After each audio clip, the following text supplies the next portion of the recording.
मैं डॉक्टर राजेंद्र कुमार, सह आचार्य रसायन शास्त्र, राजकीय कन्या महाविद्यालय चोमू। हमने हमारे पिछले वीडियो के अंतर्गत विभिन्न प्रकार के संक्रमणों के लिए जो वर्ण नियम हैं, सिलेक्शन रूल्स हैं, उनके बारे में अध्ययन प्रारंभ किया था, जिसके अंतर्गत हमने एक नियम जिसको हमने कहा था स्पिन सिलेक्शन रूल, चक्रण वर्ण नियम का अध्ययन कर लिया था। आज हम उसी कड़ी के अंतर्गत जो उसका दूसरा जो नियम है, जिसको कि हमने कहा था Laporte orbital selection rule, Laporte कक्षक वर्ण नियम का अध्ययन करेंगे। तो मैं एक बार पुनः जो स्पिन सिलेक्शन रूल है उसका रिवीजन करते हुए आगे अपन सेकंड नियम को आज पढ़ेंगे।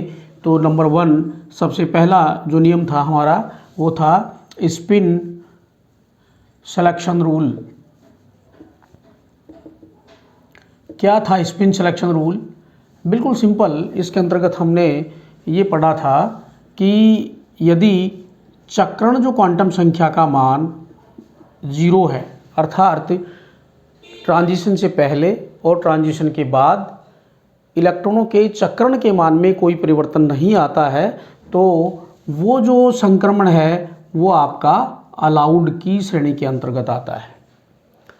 और यदि delta S not equal to 0, अर्थात यदि इसके मान में परिवर्तन आता है, तो ये आपका फोरबिडन की श्रेणी के अंतर्गत आता है।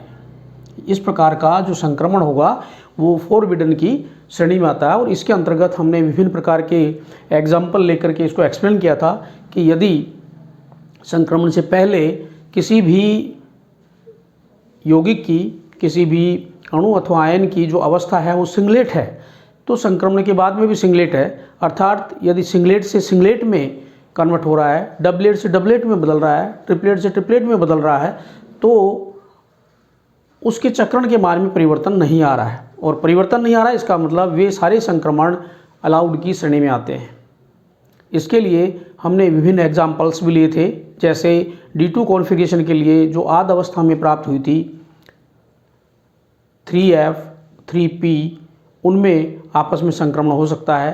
3F के 3 जो भाग थे, जो कि आर्गल आरेख के आधार पर, मूलिकन स्थिरांक के आधार पर 3 भागों में विभक्त होते थे, 3T1G 3T2G एंड 3A2G।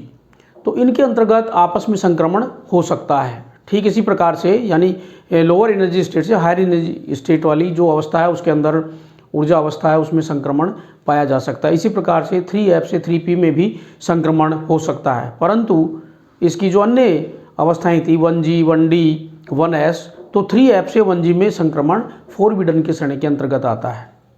ये हमने हमारे पिछले वीडियो के अंतर्गत पढ़ा था। आज उसी क्रम के अंदर जो इसका जो सेकंड नियम है वो है लापोर्ट ऑर्बिटल सिलेक्शन रूल। क्या है लापोर्ट ऑर्बिटल सिलेक्शन रूल? बिल्कुल शॉर्ट के अंदर इसको हम पढ़ेंगे कि इस नियम में अनुमत जो संक्रमण होंगे वे क्या होंगे? केवल वे होते हैं जिनकी स्थिति जो सममिति है में परिवर्तन होता है, अर्थात जिनकी सममिति में परिवर्तन होता है, अर्थात जिनकी दिग्वंशी जो क्वांटम संख्या है के मान में परिवर्तन होता है, जिसको कि आप इस प्रकार से लिख सकते हैं delta L not equal to 0। ये होंगे आपके अलाउड की श्रेणी के अंतर्गत। और जिसके अंदर delta L will be equal to 0, ये होंगे इसके अंदर फोरबिडन की श्रेणी के अंतर्गत आते हैं। तो 2 बिंदु, यानी कौन से संक्रमण अनुमत संक्रमण कहलाएंगे, अर्थात अलाउड की श्रेणी में आएंगे, और कौन से संक्रमण फोरबिडन की श्रेणी में आएंगे, तो ये आपका लापोर्ट जो ऑर्बिटल सिलेक्शन रूल है के आधार पर अपन बता सकते हैं। बिल्कुल सिंपल कि ऐसे संक्रमण जिनमें सममिति के मान में परिवर्तन होता है, अर्थात दिग्वंशी या कक्षीय जो क्वांटम संख्या है के मान में परिवर्तन होता है, delta L will be not equal to zero, कि जो इसके समान नहीं आता, या इसको आप यूँ भी लिख सकते हैं कि डेल्टा एल प्लस माइनस 1 जो है इसके अंतर्गत, अर्थात इसके मान में परिवर्तन होता है, तो वे आपके अलाउड की श्रेणी में आएंगे। और डेल्टा एल बराबर जीरो है, अर्थात सममिति में परिवर्तन नहीं होता है, तो वे आपके सारे के सारे फॉरबिडन की श्रेणी के अंतर्गत आएंगे। देखिए इसके अंतर्गत कि जो कक्षक हैं वे या तो होते हैं सम, अर्थात जी रेड, जिसको कि हम शॉर्ट के अंदर जी के द्वारा प्रदर्शित करते हैं, अर्थात सम, उनकी सममिति या तो सम होती है या उनकी होती है विषम, तो इसको कहते हैं अनजीरेड। अनजीरेड इसको स्मॉल यू के द्वारा प्रदर्शित करते हैं। तो जो कक्षक हैं वे क्या होंगे कि जी रेड, यानी कि सम प्रकृति के, या अनजीरेड अर्थात विषम प्रकृति के होते हैं। यहाँ पर मुख्य बात यह है कि जो एस कक्षक है ये इस प्रकार से, यानी केंद्र के प्रति उसकी हर एक दिशा में सममिति समान हो, तो ये एस कक्षक है। तो ये आपके जो जी कैटेगरी के अंतर्गत आएंगे, अर्थात सम प्रकार के होंगे। ठीक इसी प्रकार से जो डी कक्षक हैं, इस प्रकार से हम डी कक्षक बनाते हैं, जो D X square minus Y square plus plus minus and minus, तो ये जो केंद्र है इसके चारों तरफ उसकी सममिति जो है वो समान रूप से हो, तो ये भी आपका जी की कैटेगरी के अंतर्गत आएगा। लेकिन पी जो कक्षक हैं इस प्रकार से, तो इसमें प्लस एंड माइनस, तो ये पी जो ऑर्बिटल हैं वे आपके यू कैटेगरी के होते हैं, अर्थात अनजीरेड प्रकार के होते हैं, उनकी सममिति समान नहीं होती है।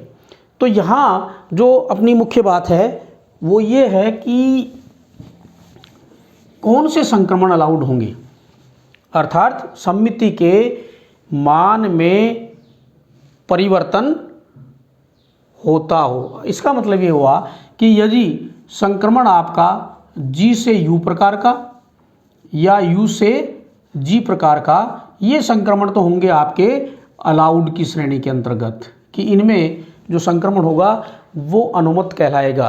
क्यों? क्योंकि सम से विषम में बदल रहा है या विषम से सम में बदल रहा है, तो ये आपके संक्रमण होंगे, वे अलाउड की श्रेणी में आएंगे। लेकिन जो जी से जी या यू से यू, अर्थात इस प्रकार के जो संक्रमण होंगे वे फॉरबिडन की श्रेणी के अंतर्गत आते हैं। भाई जी से जी होगा या यू से यू होगा, तो वे संक्रमण होंगे आपके फॉरबिडन की श्रेणी के अंतर्गत आते हैं। तो देखिए इसके अंतर्गत अब हमें एक्सप्लेन करना है कि जो डी कक्षक हैं सी एफ टी के आधार पर जब लिगेंड के कांटेक्ट में आते हैं, तो ये डी कक्षक दो भागों में डिवाइड होते हैं। जो भी यदि हम बात करें इन केस ऑफ ऑक्टाहेड्रल, तो ऑक्टाहेड्रल में दो जो बने, ये T2G कक्षक एंड ये EG कक्षक, तो 3 कक्षक और ये 2 कक्षक। अब यहाँ पर जो संक्रमण है आपका इलेक्ट्रॉनों का जो संक्रमण है वो क्या है, यहाँ से लोअर एनर्जी से इलेक्ट्रॉन इसमें जाता है, और डी कक्षक जैसा कि आपने बताया जी के हैं, अर्थात इसमें जो संक्रमण होगा वो जी से जी प्रकार का होता है, जो कि फॉरबिडन की श्रेणी में आता है। इसमें कहने का तात्पर्य ये यहाँ पर कि ये इलेक्ट्रॉनिक ट्रांजिशन नहीं है, इलेक्ट्रॉनों का इस प्रकार से डी कक्षकों का विभाजन होने के बाद में इलेक्ट्रॉनों का पुनर्वितरण होता है, इसमें संक्रमण नहीं है। तो ये जो डी संक्रमण है, क्योंकि इसमें डी संक्रमण की बात कर रहे हैं अपन, तो डी संक्रमण के अंदर ये जो संक्रमण होगा वो आपका जी से जी प्रकार का होगा, अर्थात ये फॉरबिडन की श्रेणी के अंतर्गत आएगा। तो जितने भी जो डी संक्रमण हैं, डी संक्रमण पर्टिकुलरली अपन बात कर रहे थे डी ट्रांजिशंस, ये जो डी ट्रांजिशंस हैं ये आपके number 1 according to spin selection rule, spin selection rule के आधार पर ये आपके अलाउड होते हैं। लेकिन नंबर 2 आपका लापोर्ट ऑर्बिटल सिलेक्शन रूल के आधार पर ये आपके फोरबिडन होते हैं, क्योंकि इसमें जो संक्रमण है वो जी से जी प्रकार का पाया जाता है। जो टेट्राहेड्रल कॉम्प्लेक्स होते हैं, जैसे फॉर एग्जांपल हमने लिया MnCl4-2, ये संकुल आयन है टेट्राहेड्रल चतुष्फल के, तो इसमें G या U का कोई स्पेसिफिकेशन नहीं होता है, इसलिए इसके अंदर ये जो आपका लापोर्ट ऑर्बिटल जो सिलेक्शन रूल है उसके आधार पर इनमें जो संक्रमण होगा वो अलाउड होगा, क्योंकि इसमें कक्षक जो है G से G या U से U प्रकार के नहीं होंगे। लेकिन जो ऑक्टाहेड्रल कॉम्प्लेक्सेज हैं उनके अंदर इस प्रकार से G से G या U से U प्रकार की अपन मार्किंग करते हैं, इसलिए ये आपका इस लापोर्ट ऑर्बिटल सिलेक्शन रूल के आधार पर वो आपका वर्जित की श्रेणी के अंतर्गत आते हैं। अब यहाँ पर ये है कि फॉर एग्जांपल अपन लेते हैं एक एग्जांपल कॉपर और कैडमियम का, इस प्रकार से कॉपर H2O6+2 आयन, ठीक इसी प्रकार से cadmium H2O6 and plus cadmium NH3 and +3 complex ion.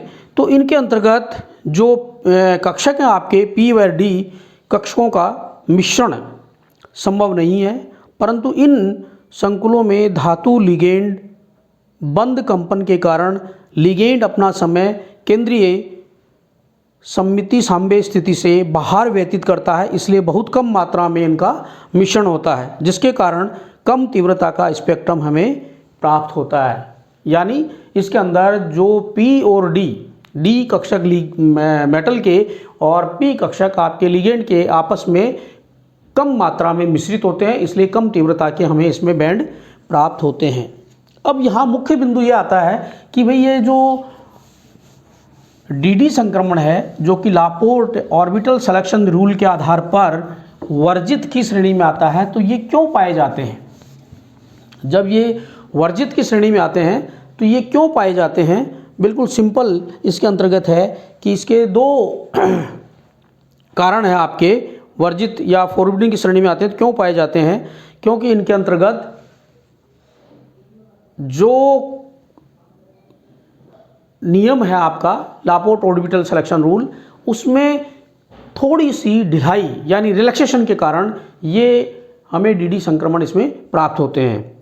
तो रिलैक्सेशन नंबर 1 पहला बिंदु ये है, क्यों होता है रिलैक्सेशन, कि एक संकुल जो है अपने केंद्र के प्रति पूर्ण रूप से सममित न होकर के हल्का सा असममित हो जाता है।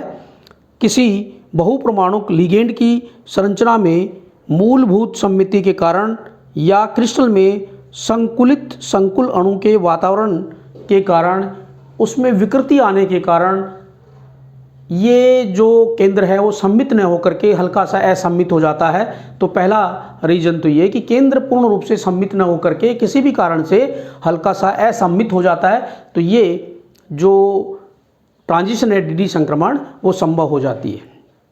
दूसरा जो रीजन था, संकुल में असम्मित कंपन पाए जाते हैं जिसके प्रतिलोमन केंद्र नष्ट हो जाते हैं। असम्मित कंपन पाए जाते हैं जिसके कारण प्रतिलोमन केंद्र जो होते हैं सेंटर ऑफ इन्वर्जन वे नष्ट हो जाते हैं, जिसके कारण से ये DD संक्रमण थोड़े से संभव हो जाते हैं। लापोर्ट जो वर्जित बैंड की तीव्रता चक्रण वर्जित संक्रमण के कारण जो तीव्रता है से ज़्यादा होती है। धन्यवाद। इसके पश्चात हमारा जो अगला और अंतिम पार्ट होगा इस लेसन का, वो है आपके जो लास्ट बिंदु बच गया आपका, वो है ऑर्गल डायग्राम हम किस प्रकार से ड्रॉ करते हैं। जैसा कि मैंने पहले बता दिया है आपको कि ऑर्गल डायग्राम केवल हम उन्हीं सूक्ष्म अवस्थाओं को उन्हीं अवस्थाओं को चित्रित करते हैं ऑर्गल डायग्राम के अंतर्गत जो उसकी आद अवस्था के समान ऊर्जा वाली अवस्थाएं होती हैं। तो ये हम कैसे बनाते हैं, नेक्स्ट वीडियो के अंतर्गत अपन अध्ययन करेंगे।